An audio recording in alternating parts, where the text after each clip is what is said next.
तो दिल्ली ने बढ़िया काम कर दिया है। ज्यादा हरा कौन हुआ है? क्योंकि मैं हूँ मुंबई इंडियंस का प्योर हेटर। ये दानव जाति जब जब एकदम से विकसित हो जाती है और उसके बाद जब आती है ना एक्टिव होके 4 विकेट लेना ऐसी पिच पे जहाँ पे बैटर्स रूल कर रहे हैं। अरे इनको तो मारूंगा मैं, बताऊंगा, अरे मारूंगा, फ्लेक्स करूंगा ये गाँव में जाके, भाई कल यही बैठा हूँ मैं, मारा जाएगा। जो लोग इसे ब्लाइंड स्लॉगर बोलते हैं ना अभिषेक शर्मा को, उन्हें क्रिकेट देखना नहीं आता है। नहीं है।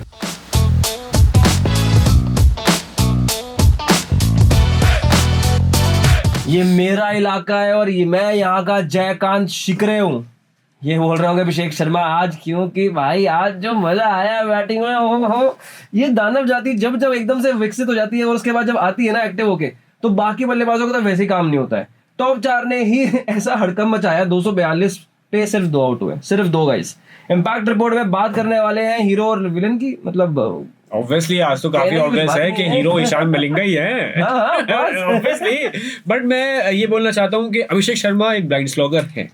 अभिषेक शर्मा को टीम से निकालो, प्रियांश आर्य को टीम में ले आओ। अरे वैभव सूर्यवंशी, अरे यशस्वी जायसवाल, अरे ईशान किशन, अरे शुभमन गिल, भाई किसी ने कुछ गलत नहीं करा है। बट सवाल यही उठता है कि अभिषेक ने क्या गलत करा है जो आप उसे टीम से बाहर निकालने की बात कर रहे हो। अगर आप क्रिकेट देख रहे हो, आपको पता है कि भाई हाई रिस्क गेम खेला जाता है। वो बंदा पहली बॉल से मारेगा, किसी दिन चांद तक जाएगा, किसी दिन शाम तक जाएगा। इस बात की एक्सेप्टेंस हम सबको हो जानी चाहिए। Exactly. और जो लोग इसे ब्लाइंड स्लॉगर बोलते हैं ना अभिषेक शर्मा को, उन्हें क्रिकेट देखना नहीं आता है। नहीं आता। क्योंकि उन्होंने इंडिया वर्सेस ऑस्ट्रेलिया 2025 की T20 सीरीज तो देखी ही नहीं है भाई, ऑनेस्टली बता रहा हूँ। क्योंकि वो देखी होती ना तो कोई उसे ब्लाइंड स्लॉगर नहीं बोलता। और इवन आज के जो मैच था ना यार, जिसमें अभिषेक शर्मा ने 135 बनाया भाई, टीम टोटल नहीं होता इतना, तो मतलब 135 बना दिया अभिषेक शर्मा ने। उसके अंदर भी मतलब इस तरह की कंट्रोल्ड इनिंग्स खेली है, प्लस गैप्स ढूंढे। ऐसा कोई भी ऐसा शॉट नहीं लगा जहां पे आपने ब्लाइंड स्लॉगिंग करी हो। एक कैच जरूर छूटा था वो वाला, तो वो भी 87 पे छूटा था यार। छूटा था, if I'm not wrong। वो अगर पकड़ लेते तो शायद से थोड़ा बच जाता और शायद वही उतने ही रन खल भी गए, 47 रन से। मुझे लगता है कि कोई ज्यादा ही बनते, क्योंकि अभिषेक ने पोस्ट मैच उसमें जब इनिंग्स खत्म हुई थी उसमें बोला भी कि मैं डेथ ओवर तक खेलने के लिए वो हूँ नहीं, केपेबल हूँ नहीं, क्योंकि मैं बहुत तेज हिट करने की कोशिश कर रहा था। तो उनकी जगह को नीतीश कुमार रेड्डी या फिर सलील अरोड़ा आते, वो शायद से बेटर रन मार सकते थे। तो बचता नहीं, बढ़िया ही होता। मैं तो कहूंगा लास्ट के 16-17 गेंदें जो अभिषेक शर्मा ने खेली थी उसके अंदर ज्यादा रन आए नहीं थे, कि 2 बाउंड्रीज मैक्सिमम आई थी जितना मुझे याद है। और कहीं ना कहीं थक तो गए थे यार obviously, but that also showed the quality of that player कि उसने 20 ओवर पूरे खेल लिए। एंड वो जो सारा टाइम छक्के लगाने की कोशिश करता था, वो सिंगल डबल भी निकालता हुआ दिखा। तो improved batter in terms of mindset, in terms of game sense, कि टीम को लेके कैसे चलना है, बैटिंग को कैसे लेके चलना है, लीड करना है। ऑफ कोर्स थोड़े से और बेहतर ज्यादा रन्स बन सकते थे, मैं तो कहता हूँ, because the aura of Abhishek Sharma is such. तो वो ठीक है, बट हेनरिक क्लासन उसके बाद बैटिंग भाई आज पुराने वाले विंटेज हेनरिक क्लासन दिखे, क्योंकि जिस हिसाब से उनका स्ट्राइक रेट था, क्योंकि लास्ट टाइम कुछ में ऐसा हो रहा था कि बहुत स्क्रैची स्टार्ट्स दे रहे थे, रन बना रहे थे, स्क्रैची स्टार्ट से स्ट्राइक रेट नहीं आ पा रहा था। बट आज दिखा है हेनरिक क्लासन का भी वो पुराना वाला रूप, and we are happy with that. 13 में 37 clean striking of the ball, जहां पे अभिषेक शर्मा थोड़े ठंडे पड़ गए थे, वहां पर आके इन्होंने हेनरिक क्लासन ने लाज बचा ली। मतलब मुझे ऐसा लगता है कि जो 210 तक स्कोर रहता है वो 234-42 तक पहुंचा दिया फिर उसके बाद धीरे धीरे करके, तो वो बहुत बढ़िया था। दिल्ली में बताओ कि क्या गलत हुआ, बिकॉज फील्डिंग की बात करें, fielding was top notch apart from that catch, जो एक कैच छूटा और वो मैच छूट गया वहां पे, मेरे को ऐसा लगता है। बट ओवरऑल दिल्ली ने गलतियां ज्यादा नहीं करी हैं। गेंदबाजी में अक्षर पटेल से एक गलती हुई थी, शायद नीतीश राणा को लेके आए थे वो वाला गलती तो मानूंगा, क्योंकि एक ओवर जब नीतीश राणा ने निकाल दिया है, 6 रन दे दिए, उसके बाद आप क्यों लेकर आ रहे हो? Nitish Rana is not like Maxwell, Nitish Rana is not like Will Jacks जो प्रॉपर बॉलिंग करते भी है पार्ट टाइमली। तो ये चीज समझनी पड़ती है अक्षर पटेल को, क्योंकि आज कैप्टनसी में थोड़े से फ्लॉज दिखे हैं। और बाकी दिल्ली कैपिटल्स का भी मैं थैंकफुल हूँ कि भैया दोनों इंडियन ओपनर्स की सेंचुरी लगवा दी है। चेन्नई में संजू ने मारी थी दिल्ली के अगेंस्ट, आज अभिषेक ने मार दी है, तो दिल्ली ने बढ़िया काम कर दिया है। अब मैं देखूंगा तो इंडिया के जो प्लेयर्स हैं, तिलक ने भी सेंचुरी मार दी है, संजू ने भी मार दी है, आज अभिषेक ने भी मार दी है, तो 3-4 प्लेयर्स जो टॉप 3 तो इंडिया की T20 टीम के तो आई गए हैं। चलो हम खुद उस चीज से हम सैटिस्फाइड है भैया। बट एक चीज अगर मैं देखूं यहाँ पर ऋषित, तो बॉलिंग में अक्षर पटेल और कुलदीप यादव दोनों लेफ्ट आर्म स्पिनर्स हैं और दोनों ने सिर्फ 2-2 ओवर डाले। डू यू थिंक कि यार कुछ मैटर करता कि हाँ दोनों लेफ्टी खड़े थे, ट्रेविस हेड और वो थे स्टार्टिंग में, उसके बाद अभिषेक शर्मा एंड तक खड़े रहे थे, ईशान किशन भी आए थे, चलो ठीक है, बट आप एज अ बॉलर इतने स्किलफुल हो कि आप लेफ्टी को भी डाल सकते हो। ये चीज अश्विन ने भी बोली थी अभी शायद से कल या परसों, जब आपके रन्स मार रहे थे LSG वाले मैच में। कौन रन्स मारा था दूसरी टीम से जिसने सेंचुरी मारी थी ऑलमोस्ट? क्विंटन डिकॉक ने लगाया था। नहीं, एलएसजी वाला मैच था जहाँ पे 2 लेफ्ट हैंडर्स खेल रहे थे, Priyansh Arya and Cooper Conley, sorry. तो वहां पे लेफ्ट आर्मर्स को नहीं लगाया, एम सिद्धार्थ को नहीं लगाया, तो अश्विन ने डाला था कि भाई आप उस बॉलर को टीम में लेके आए हो, he is capable of it. ऐसे तो हर बॉलर को रन करते हैं, आप दो ना, आप फेंको से शेर के सामने, अगर वो हीरा बन के निकला that is for you to win. तो वही अक्षर पटेल ने, मुझे लगता है कि वो एक गैम्बल गलत किया, कैप्टनसी में थोड़ा सा आज ऊपर नीचे लगा है, and he had to come. ये जो बहुत बड़ा जिंक्स क्रिएट हुआ है, ये मिथ क्रिएट हुआ है कि लेफ्ट हैंडर्स को लेफ्ट आर्म नहीं डाल सकता, भाई नहीं होता है, आप डालो, प्लीज स्किलफुल, अगर आपके पास स्किल्स हैं आप कर लोगे उस चीज में एक्सेल। मेरे को लगता है वो जो 4 ओवर नीतीश राणा ने डाले हैं ना, वो हाँ वहीं पे हो गया, वो ऑफ स्पिनर से रन खा के बैठ गए। इतने तो अक्षर पटेल खा ले तो मैं खुश होता। 4 ओवर 55 रन खाए हैं यार। आज बैटिंग से थोड़ा सा उतने बना भी दिया भाई ने, लेकिन उससे ज्यादा की जरूरत पड़ गई हमें। कैच भी छोड़ दिया था। मेरे विलन तो नीतीश राणा ही है इस मैच के, मैं झूठ नहीं बोल रहा, मेरे विलन नीतीश राणा है। आपके विलन भी बता दो फिर फटा। अब मेरे भी विलन नीतीश राणा ही रहेंगे, बट मेरे को ऐसा लगता है कि केएल राहुल यार यहाँ पे तो हम उम्मीद लगाना चाहते थे आपसे। देखो 242 को जब टारगेट लग जाता है ना, प्रेशर तो आ जाता है। प्रेशर नहीं, मेरे को लगता है कि ऐसी टीम 242 का target is rarely chasable, rarely. जो एक बारी जॉनी बेस्टो और पंजाब किंग्स ने कर लिया था बिल्कुल, बट 240 रखना, आप मान लो कि मैच जो पहले टाइम वो तो था ना 180 190 लग गए, तो आप बिल्कुल हाँ, तो मैच विनिंग पोजीशन में हो वैसे, या 240 का वो स्कोर है एंड फेयर है, ठीक है। मैं केएल राहुल को आज तो ब्लेम नहीं करूंगा, he tried his level best. Nitish Rana, अक्षर पटेल, स्टब्स, मिलर, इनकी वो दिख रही थी, रिजवी जो बिल्कुल 2 मैच में चले थे वो कहीं नहीं दिखे हैं, अब वो नीचे जाते दिख रहे हैं, क्या हो गया क्या नहीं पता नहीं, 2 मैच वंडर थे। बट मैं थोड़ा सा सरप्राइज हूँ, मैं जनरली बता रहा हूँ, मेरे इस मैच के हीरो ईशान मलिंगा ही है, मैं अभिषेक शर्मा को नहीं बना रहा हूँ हीरो। 4 विकेट लेना ऐसी पिच पे जहाँ पे बैटर्स रूल कर रहे हैं, इट्स अ बिग थिंग। भाई डेविड मिलर को तो बॉल ही समझ में नहीं आई थी, क्या हुआ था उनके साथ, बोल्ड हो गए। मेरे को तो ऐसा लगा कि वो बंदा रेडी नहीं था, बट देन मैंने हाइलाइट्स देखी, जब वो रिकैप आया, ही वाज प्रॉपर रेडी, वो नहीं खेल पाए, वो डिसीव हो गए। वो उनको लगा था कि शायद से थोड़ी सी नीचे रहने वाली है, बिकॉज फ्लिक के लिए जा रहा था, और टॉप ऑफ लेग और मिडिल के बीच में लगी थी। तो वो वैसे थोड़ा सा पुल या स्लॉक करने का बॉल था कि मिड विकेट के ऊपर से आप निकाल दो, if it is in the arc it is out of the park वाली बात थी उनके लिए, बट नहीं किया डेविड मिलर ने। बट गुड साइंस फॉर भाई, एक बात है, डेविड मिलर जिस टीम में हो तो वहां पे चोकिंग तो हो जाती है। मैं कर रहा हूँ भाई, बट अगर आप देखोगे सनराइजर्स का सन काफी बढ़िया राइज हो रहा है। ईशान किशन का भी कैप्टनसी का ग्राफ बढ़िया जा रहा है, 8 पॉइंट्स हो गए हैं।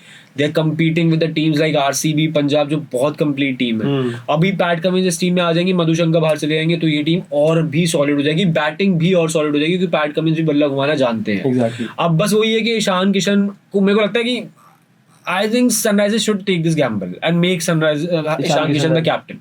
आई थिंक दे शुड डू। एक फन फैक्ट बताऊं आपको सर, कि आज जो 6 बॉलर्स यूज किए हैं ईशान किशन ने या एसआरएच ने, उन सबकी कम्युलेटिव एज कह लो या उन सबकी एवरेज एज जो है वो 25 साल से कम की है। कोई भी 25 साल से ऊपर का नहीं है बॉलर, विच मीन्स की वेरी लेस एक्सपीरियंस्ड। और उस टीम के साथ आप इतना बड़ा जो स्कोर था, चलो आपने बना दिया, आपने लिबर्टी दे दी बॉलर्स को, but still they tried their level best, और टीम ने 9 विकेट्स निकाली हैं, विच मीन्स कि भाई अटैक करने के लिए जा रहे थे bowlers and they were capable enough to do that. तो अगर आप ये स्ट्रैटेजी के साथ जा रहे हो कि आपके पास बैटिंग अगर आ रही है पहले and then you are able to score this many runs, तो उसके बाद तो आपके पास चांदी है, उसके बाद you will be having the leverage of putting pressure on the other team. भाई अब ये तो देखो, ईशान किशन की मैं तारीफ करूंगा, मैं इतनी बार तभी बोल रहा हूँ कि ईशान के साथ गैम्बल कर लेना चाहिए। गैम्बल क्या यार, अगर आपकी विनिंग राइस पे हो, आप बिल्कुल कैप्टनसी चेंज कर दोगे, थोड़ा सा तो मुश्किल हो सकता है। श्रेयस अय्यर और फिर ईशान किशन में से किसको बनाएंगे इंडिया की कैप्टन? नहीं, वो कैप्टन तो ऑब्वियसली श्रेयस अय्यर नहीं बन पाएंगे, सूर्य कुमार यादव भी बनेंगे। Smart boy. बट आप समझ रहे हो कि मैं क्यों बोल रहा हूँ इस चीज के लिए।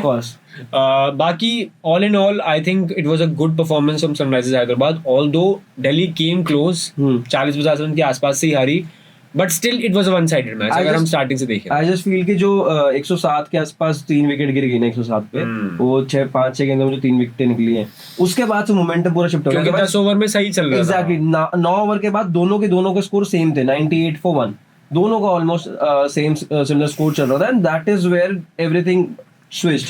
और वो चीज अगर ना होती तो मेरे को लगता है कि एंड ओवर तक भी आ सकता था। अभिषेक शर्मा ने ये चीज बोली थी कि अगर ये मैच जीतना है दूसरी टीम को, तो भैया आपका टॉप 3 में से एक प्लेयर एंड तक खेल के जाएगा, और अगर नीतीश राणा या केएल राहुल खेलते एंड तक तो ये मैच थोड़ा सा और क्लोज आ जाता। जीतते तो नहीं दिल्ली कैपिटल्स वाले, बट फिर भी एंड दिल्ली की फिर वही दिख रही है इनकंसिस्टेंसी। एक मैच लास्ट मैच जीते हैं बट उससे पहले फिर 2 हारे थे, अब फिर हार गए हैं। डू यू थिंक, एक क्वेश्चन मेरा और है, जनता से भी है, कि क्या तुम निशंका की जगह पे पृथ्वी शॉ के साथ एक शॉट लेना कर सकते हैं अब। क्योंकि ये वाला जो मैच था ना 240, जहाँ पे अगर आपको स्कोर करना है तो आपके पास एक बैटर ऐसा होना चाहिए जो 200 के स्ट्राइक रेट से कंसिस्टेंटली रन्स खेल रहा है, रन्स बना रहा है, and Prithvi Shaw is one of those players. Nissanka ने डिसअपॉइंट तो कराया, उनके साथ काफी हाई होप्स अच्छी न्यूज़ थी, लेकिन भाई वो फिर वही श्रीलंका वाला हिसाब किताब ही है। हाई होप्स थी निशंका से, बट निशंका भी मुझे लगता है कि बाउंस जहाँ पे ज्यादा होता है ना वो खेल नहीं पाते हैं, वो पिच समझ आ नहीं रही है। ऑल्दो पृथ्वी शॉ को मौका तो मिलना चाहिए, थोड़े से चेंजेस दिल्ली कैपिटल्स को करने चाहिए। आप विपराज को वापस लेके आओ पहले तो, मुझे लग रहा है विपराज को ड्रॉप करना इज नॉट गुड डिसीजन, क्योंकि आपके पास वैरायटी थी एक्सपीरियंस के साथ में। Vipraj is a wicket taker, लिए है उस बंदे ने विकेट। ट्रू। तो बाकी all in all Sunrisers Hyderabad के हीरो मेरे ईशान मलिंगा थे, आपके? मेरे अभिषेक शर्मा थे। हम दोनों के विलेन हमने हाथ मिला लिया है, ट्रूज कर लिया है कि हमारे नीतीश राणा ही थे। बॉलिंग में भी बिल्कुल कुछ नहीं करा, बैटिंग में भी अगर आप 57 रन की पारी कह रहे हो तो आप इतनी एक्सपेक्ट करते हो नंबर 3 के प्लेयर से, अगर टारगेट इतना बड़ा हो, और बहुत इंपॉर्टेंट कैच भी छोड़ा है। अब कल के मैच के बारे में थोड़ा बात कर लेते हैं। Lucknow super giants versus Rajasthan Royals. फिर मनु से कल फिर बोर होऊंगा मैं। Giants versus Royals, Vaibhav Suryavanshi की वजह से मैं थोड़ा एक्साइटेड रहूंगा मैच देखने के लिए, बट अगर और कोई और टीम खेल रही है मैचअप यार, वैभव सूर्यवंशी वर्सेस प्रिंस यादव, मोहम्मद शमी के साथ करेंगे नहीं करेंगे क्या है मैचअप, बट मेरे को जिस तरह से प्रिंस यादव खेल रहा है ना भाई, मोहम्मद शमी पे पहली छक्का भाई, बुमराह पे छक्का, सिराज पे छक्का, हेजलवुड पे चौका, हर्षदीप पे चौका, क्रेजी हो जाएगा। शमी पे छक्का लग भाई साहब इंडिया आ जाओ भाई, कल छक्का लग गया अगर जर्सी भेज रहे हैं नीली वाली, मैं बना के बैठूंगा, स्टार्टिंग जैसी आएगी फटाफट अपलोड के शमी पे छक्का लगने वाला है भाई। सही बात है भाई, तीनों टॉप प्लेयर्स पे जाएगी। तो यार मतलब वैभव सूर्यवंशी 15 साल का बच्चा किस को पिटाई कर रहा है, जिनके इंटरनेशनल करियर इतने लंबे रहे हैं। इरफान पठान ने ट्वीट भी किया था, इरफान पठान ने कमेंट्री में भी बोला था, he targets purposely, he targets these big bowlers purposely. अगर छोटा बॉलर होता है ना निकाल देते हैं। सुनील नरेन को भी दूसरी बॉल पे छक्का लगाया था, बल्ला घुमा रहा था, बंदा बल्ला छोड़ रहा था जितनी मैंने बैटिंग देखी थी। So he does it, I don't know, it's a mentality, बच्चों वाली मेंटालिटी की, अरे इनको तो मारूंगा मैं, बताऊंगा अरे मारूंगा, फ्लेक्स करूंगा ये गांव में जाके। तो भैया एक बिहारी 100 पे भारी है इस समय। तो I am very excited for Vaibhav Suryavanshi for tomorrow's match. बाकी देखते हैं, चेन कुली की मेन कुली हो ही जा रहा है, रुक ही नहीं रहा है, बट मैजिक बैट एक्चुअली उसके अंदर ही है।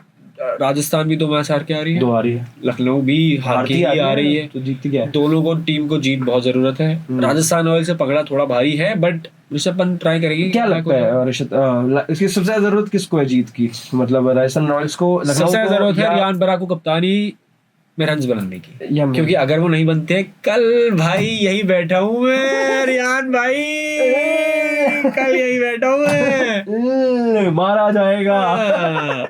तो रियान भाई को सबसे ज्यादा रन्स बनाने की नीड है, चाहे जीते कोई भी। अग्री भाई, एज अ कैप्टन मतलब उनकी कैप्टनसी पे भी क्वेश्चंस उठ रहे हैं, क्योंकि रविंद्र जडेजा के आप ओवर्स पूरे नहीं करवा रहे, he is in actually good form against KKR उन्होंने नहीं किया, और कहीं ना कहीं बैटिंग ऑर्डर भी थोड़ा ऊपर नीचे करते रह रहे हैं, वो भी थोड़ा सा देखना होगा कि मिडिल ऑर्डर आप कैसे लगाओ, क्योंकि आपका टॉप ऑर्डर नहीं चल रहा ना, अगर टॉप 3 वाला हिसाब किताब वही वाला जो एसआरएच के साथ है, केकेआर के साथ हो सकता है, जीटी के साथ है, जो यही चीज हो रही है। तो मेरे को लगता है कि ऐसे याद आ गया कि डीसी इतनी कंप्लीट टीम होने के बावजूद आ रही है, तो फायदा नहीं है कुछ ऐसा कि सब कुछ कंप्लीट टीम हो भी जाएगी तो आप जीत जाओगे। पर बाकी मैं बताना चाहता हूँ कि कल कोई भी नहीं जीतेगा, क्योंकि दोनों टीम्स अपनी जिंदगी में हारी हुई है।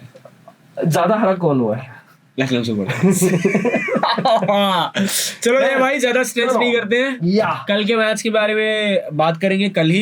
कल जय भाई नहीं आएंगे, कल जय भाई छुट्टी पर है, मैं ही दिखूंगा आपको, मैं ही मजदूरी कर रहा हूँ 7 दिन से, मैं आ रहा हूँ। फिर 23, 24, 25 जो बहुत इंपॉर्टेंट मैचेस हैं वहां मैं नहीं दिखूंगा, CSK RCB वाले मैचेस होंगे वहां नहीं दिखूंगा मैं। बट अगर आपको हमसे जुड़ना है तो भाई यहीं पे हैं, हम मिलते रहेंगे। अभी IPL बहुत लंबा है, 1 महीने का सफर और है, आते रहेंगे रोज। सब्सक्राइब करो, कमेंट करो, लाइक करो, और मुंबई इंडियंस के फैंस के पास मेरी वीडियोस जरूर पहुंचा दो, क्योंकि मैं हूं मुंबई इंडियंस का प्योर हेटर। मिलते हैं अगली वीडियो में।